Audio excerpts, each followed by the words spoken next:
नमस्कार सगळ्यांना, welcome to our mini blog. आणि आज मी बनवणार आहे हिरव्या वाटाण्याचा सांबार. त्यासाठी लागणारं साहित्य म्हणजे सुकं खोबरं, ओलं खोबरं, कांदा, आलं लसूण आणि कोथिंबीर. हे सर्व साहित्य मी छान भाजून घेतलंय आणि त्यानंतर मिक्सरमध्ये वाटून घेतलेलं आहे. इकडे माझं वाटप रेडी आहे आणि मी इथे फोडणीसाठी घेतलेला आहे टोमॅटो आणि थोडा कढीपत्ता.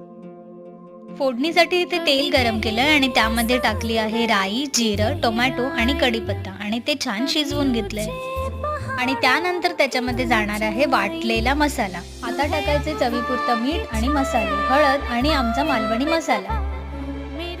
आणि हे सर्व आता एकत्र तेलावरती छान भाजून घ्यायचं. त्यानंतर याच्यामध्ये टाकायचे हिरवे वाटाणे आणि बटाटा चवीसाठी.